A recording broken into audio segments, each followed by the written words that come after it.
ठीक है, कैसे निकालेंगे? आप कुछ बच्चों को तो याद होगा कि 196 किसका स्क्वायर होता है, कुछ बच्चों को याद होगा ना। लेकिन जब कभी आपको याद नहीं है या फिर इससे बड़ी संख्या आएगी तो आप कैसे निकालोगे कि ये पूर्ण वर्ग है या नहीं?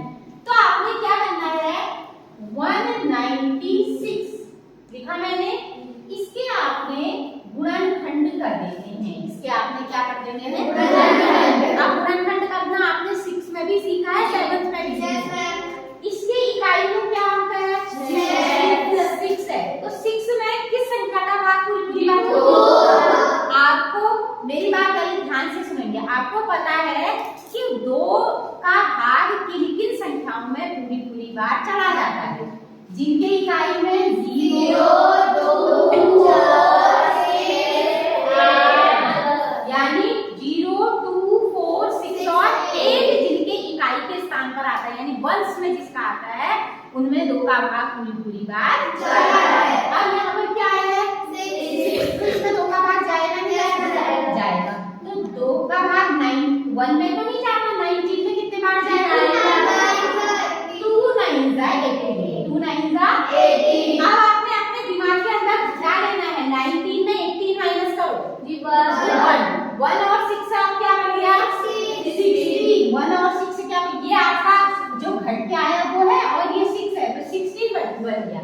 तो 2 के बारे में 16 का मतलब 2 8 जा 16, 2 8 जा 16। अब इकाई में क्या है, 8। फिर इसमें किसका भाग चला जाएगा, 2 का भाग। बताइए कितने बार जाएगा, 4। 2 4 जा 8। 9 में से अपने दिमाग में घटाओ, 1 आया। 1 और 8 क्या बन गया, 18। 1 और 8 क्या बन गया, 18। अब 2 के टेबल में 18 कितने बार, 9 बार। कितने बार, 9 बार। अगर आपको ऐसे समझ नहीं आ रहा, कुछ बच्चों को मुंह जमानी नहीं आ रहा, तो आपको परेशान होने की जरूरत नहीं है। आप क्या करेंगे कि 2 का भाग दे दो, आप 2 से आप 196 में भाग दे दो। आपको नहीं आ रहा है, हो सकता है कई बच्चों को नहीं आ रहा है, तो 2 का भाग 1 में जाता है, 19 में 2 2 नम्मा 18, 2 नम्मा 18, ठीक है। अब 9 में 8 गया, 1 में 1 गया, कुछ नहीं, ये 16 हो गया। अब 2 का भाग 16 में कितने बार जाता है, बोलो, 8 बार। 2 8 16। तो आपका कितना आ गया, 2 का भाग 196, वही मैंने कर रखा है।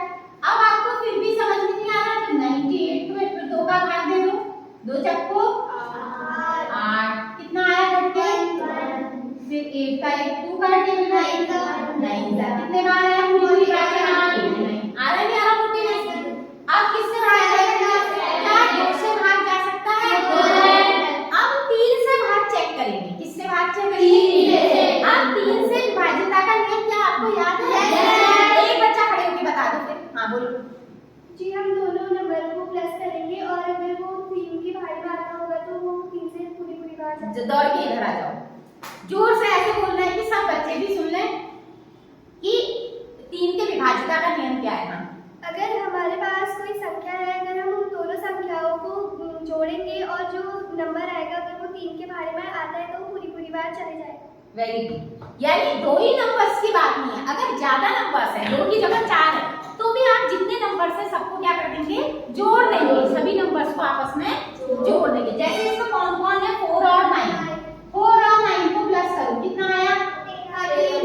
क्या 13 3 के टेबल में आता है, 4 के बारे में नहीं आता। अब अगली अभाज्य संख्या आती है, प्राइम नंबर आता है 5, तो 5 विभाज्यता का नियम क्या है, किसी को पता है, जोर से बोलेगी, काजल बताएगी।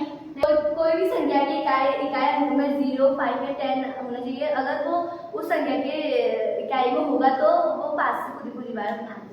हाँ, 0 और 5, 10 नहीं, 10 में तो 2 अंक हो गए, केवल 0 और 5। यदि कोई संख्या ऐसी है जिसके इकाई के अंक पर 0 या 5 है तो उसमें 5 का भाग पूरी बार चला जाएगा। तो अब इसमें 5 का भी नहीं जा रहा है। अगली अभाज्य संख्या क्या होती है, 7। अगली अभाज्य संख्या 7। अब 7 का लेते हैं, 7 7 जा 49 और 7 का 7 में कितने बार गया ना, पूरा हो गया। अब हमारे पास जो 196 है, हमारे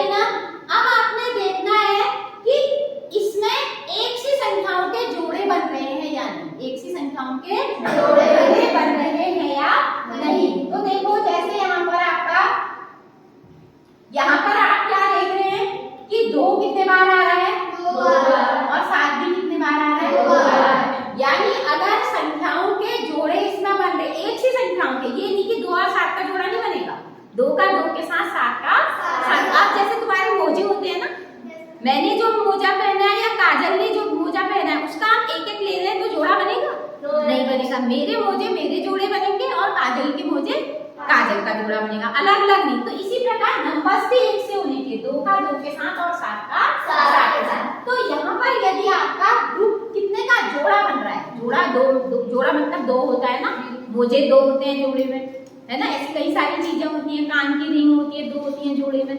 तो अगर ये जोड़ा बन रहा है तो इसका मतलब ये एक पूर्ण वर्ग संख्या है, ये एक पूर्ण वर्ग संख्या है। तो क्या 196 एक पूर्ण वर्ग संख्या